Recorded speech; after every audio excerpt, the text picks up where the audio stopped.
Welcome back. Big tech companies unveiling plans in recent days to fund the AI build-out. Alphabet's launching tech's first 100-year bond since 1997, while Oracle says it's planning to raise up to $50 billion in debt and equity this year. Joining us now to discuss all this is Goldman Sachs head of investment grade credit, Jonny Fine.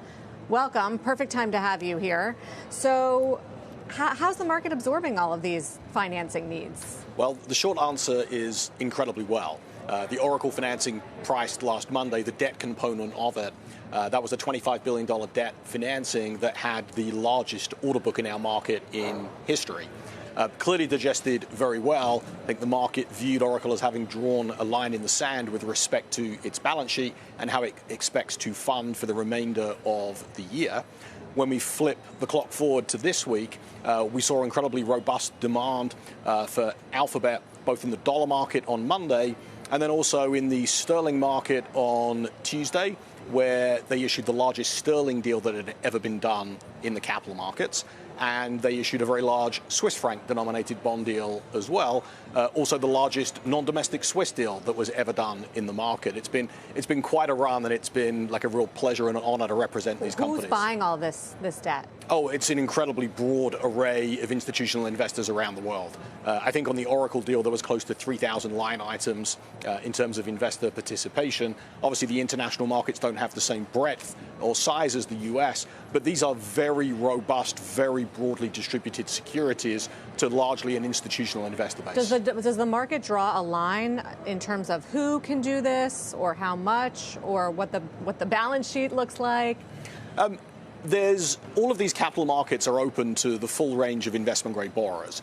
Obviously, when we think about some of the more specialty niches that some of these borrowers look to execute in, 100-year sterling is a market where there's a pretty narrow Venn diagram of issuers that investors are willing to buy and issuers who are willing to issue in that long a tenor.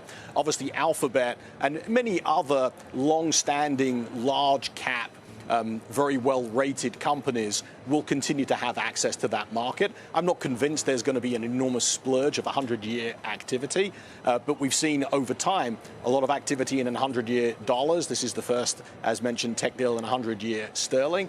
I think it's a lot of fun. It's a super interesting market, and obviously a little niche, but getting $1 billion sterling done in 100 years was quite a transaction.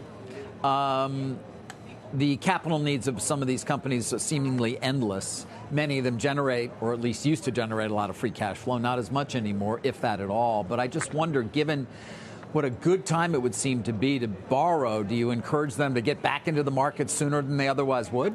Well, they'll plan over the course of the year, as anyone would, and they'll look at various different levers that they have to be able to fund this CapEx. You're right. These CapEx announcements continue to grow, and they continue to change and be revised upwards. Just in the last 2 weeks of earnings announcements, we saw CapEx announcements go up versus previous estimates by between $120 and $150 billion. Some will rethink about how they're allocating capital, whether it be reducing M&A or reducing share repurchase. Others will have plenty free cash flow.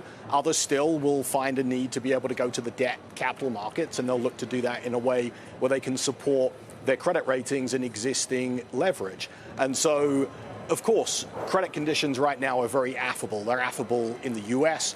We're close to the 1997 lows in terms of credit spreads. That's also true in the international capital markets as well. Right. It's clearly a great environment, although I'm not expecting a huge amount of disruption to credit costs as we think about evolving over the course of this year. And nobody seems concerned. I mean, these are obviously incredibly profitable companies, many of them we're talking about, but they are going to negative free cash flow.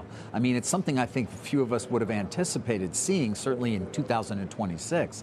No concern in the bond market about that? No, because the expectation, it's really a short-term build of an extraordinary amount of infrastructure. It's obviously clearly the largest infrastructure build in human history.